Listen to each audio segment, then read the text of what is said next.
Hey everyone, it's Angie Coley, and today I wanted to talk about something that I've long considered one of my not so secret superpowers, and that is empathy. That might sound surprising to some of you, it might not. Um, I started my career as an entrepreneur as a copywriter. We are people that specialize in making sales with writing and to connect with people with just the written word, or with commercials or a limited time frame that you've got any ad. It often depends on understanding what they're thinking, how they're feeling. And obviously this is power that can be used for good or power that could be used for bad and abused. And I don't believe in manipulating people and abusing that power.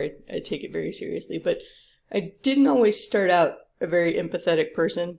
I I would say that I was a very judgy person for most of my life. I thought I knew the right way for people to live and, could clearly see the wrong choices that they were making. And I don't remember what exactly spurred me down this path, but I've always been inclined toward philosophy and trying to figure out what I'm thinking and why. And one day when I heard somebody's story and I hit that instinct of, this doesn't make sense, they got to be making that up, it's bullshit. I stopped myself and I started running myself through an exercise that I still do to this day.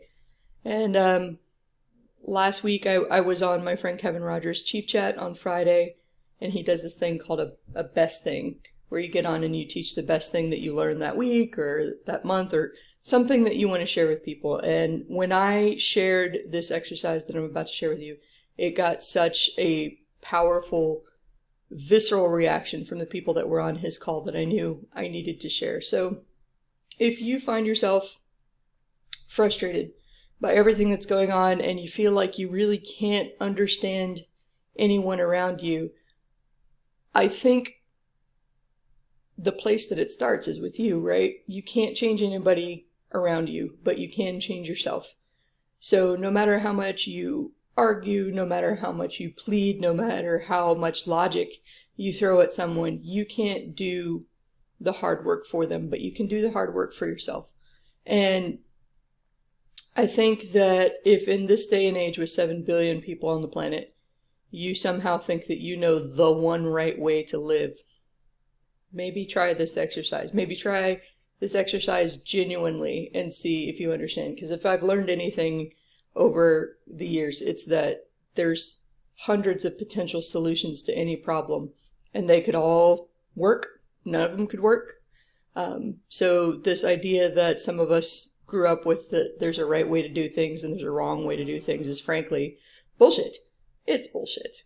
So in the interest of helping, if this helped you, if you want to become less judgy, if you want to get better at being empathetic. And this is a good skill for all entrepreneurs and business owners to have, because you can create products that solve legit problems and meet real needs in your market that people are struggling with. And it's a 2-question exercise that I'm going to give you, and it's all going to be in here, so no breaking up a sweat. The questions are, what if it was real? And what if it was me?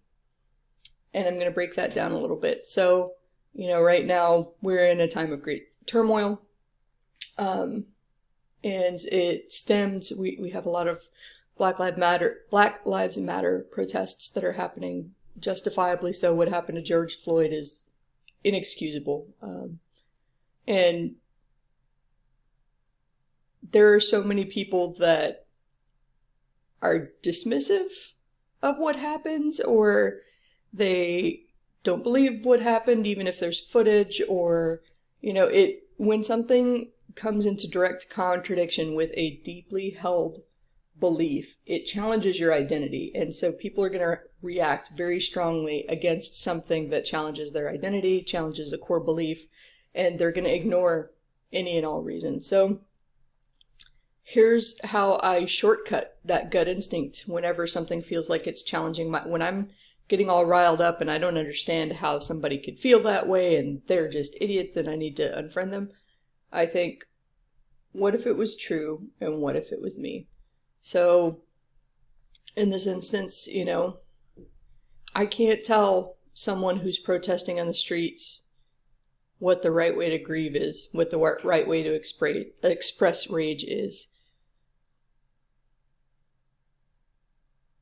All I can do is dismiss that gut check, the first thing that wants to dismiss or categorize the feeling that I'm having into right or wrong, true or not true, something worth paying attention to and something worth ignoring. And that's what I do with what if it were true.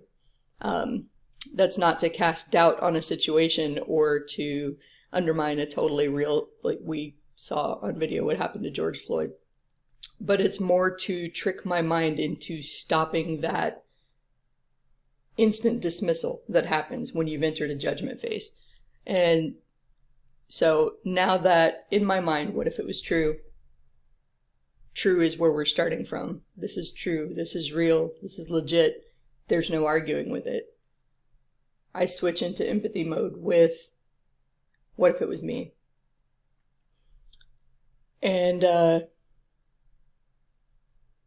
that's a hard feeling if you do it from a sincere place of trying to understand. It's a really hard feeling. I had a very emotional reaction in trying to explain this to people because I can't say for sure that if it happened to someone I love, I wouldn't be raging just the same. So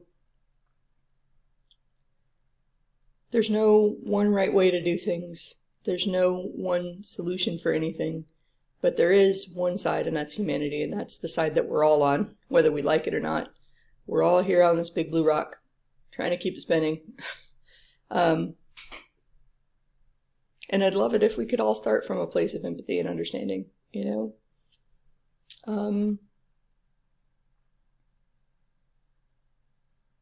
Yeah. And there's another twist to this I think that you could use. If you're not comfortable with what if it were real as a question, which I could see being a challenge. What if there was a reason?